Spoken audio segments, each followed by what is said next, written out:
सभी स्टूडेंट को good morning, नमस्कार, सत श्री अकाल सभी को। आज हम आपको एक बहुत ही इम्पॉर्टेंट टॉपिक पे बात करने वाले हैं, चर्चा करने वाले हैं। जो अधिकतर बच्चों की प्रॉब्लम होती है कि सर हमें पेपर पूरा आता था लेकिन हम पेपर पूरा कर नहीं पाए। क्योंकि जब आपके नंबर कम आते हैं तो कोई आपका ये एक्सक्यूज़ नहीं सुनता है कि आप पेपर पूरा नहीं कर पाए। लोग यही कहते हैं कि आपने अच्छे से पढ़ाई नहीं की थी इसलिए वजह से नंबर कम है। लेकिन क्यों ऐसा होता है कि आता हुआ पेपर भी आपसे छूट जाता है, इस बारे में हम आपसे चर्चा करेंगे और कैसे इसको सुधारा जाए इसलिए भी हम आपको बताएंगे।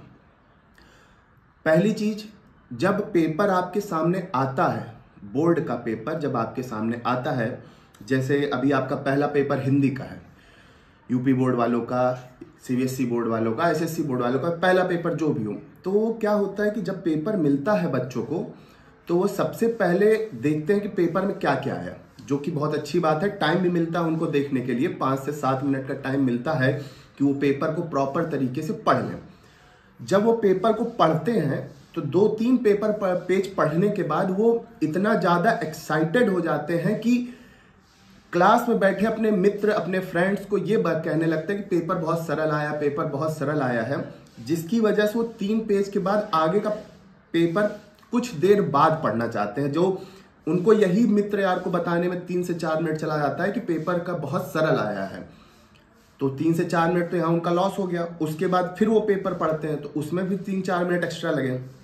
उसके बाद उनको जो क्वेश्चन आता है, मान लीजिए आपको पहला आ रहा है, शॉर्ट आंसर आ रहा है, लॉन्ग आंसर आ रहा है, तो वो उसको इतना ज्यादा बड़ा करके, इतना ज्यादा एक्सप्लेनेशन करके लिखने लगते हैं कि उनका आधे से ज्यादा टाइम, मतलब एक शॉर्ट लिखने में वो लॉन्ग आंसर देने बराबर टाइम लगा देते हैं।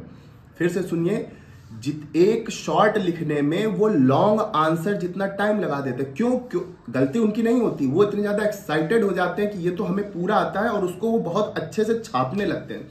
छापने इन द सेंस अपने दिमाग से पूरा कॉपी में उतारने लगते हैं, जिसकी वजह से उनको टाइम का पता नहीं चलता। जैसे आप लोग क्रिकेट मैच खेलते होंगे, जिसका भी जो मन फेवरेट गेम है, पबजी है, क्रिकेट मैच है, फुटबॉल है या PS5 है, इन सबको खेलते टाइम आपको टाइम का अंदाजा नहीं पता चलता। वैसे ही जब आप एग्जाम सेंटर में जाते हो और जो क्वेश्चन आपको बहुत ही अच्छे तरीके से आता है तो उसको लिखने में आपको टाइम का अंदाजा नहीं पता चलता है।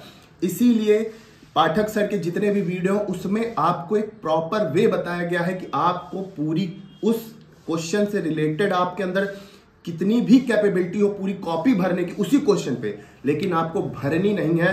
शॉर्ट आंसर है तो उसकी लेंथ क्या होनी चाहिए, कितने बड़ा लिखना है, आपको ये पूरा बताया गया है। ये नहीं कि आपको ये क्वेश्चन आता है तो पूरा आप वही 3 पेज का एक लॉन्ग आंसर लिख रहे हो। नहीं बेटा, नंबर आपको चाहे 10 पेज का लिखो, चाहे आप 1.5 पेज का लिखो, अगर आपने जो पूछा गया है वो लिख दिया है तो टीचर आपको उसी में पूरे नंबर दे देगा। 10 पेज भरने पे आपको नंबर नहीं देगा।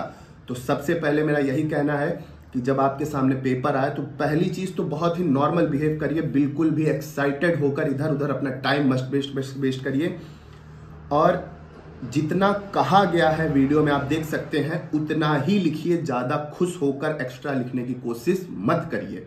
समझ में आया?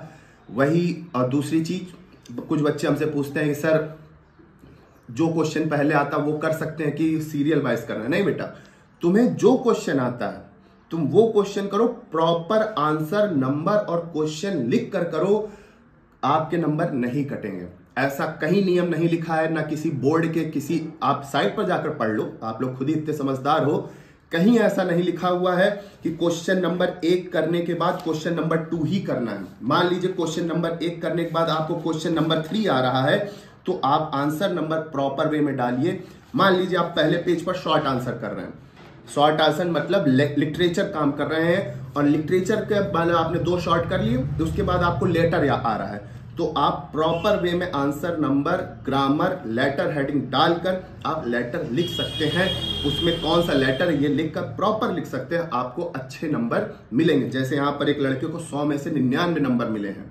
क्या नाम है इनका? श्लोक दीक्षित नाम है, इनकी कॉपी भी आई है। तो ऐसे ही नहीं मिल जाते। आपको जो भी क्वेश्चन आता है सबसे पहले वो आप करिए, बस आंसर नंबर और हेडिंग बहुत ही प्रॉपर वे में डालिए।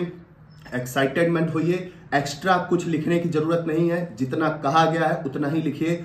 आपको कोई भी नहीं रोक सकता 90 से ऊपर 90+ नंबर लाने से। Thank you.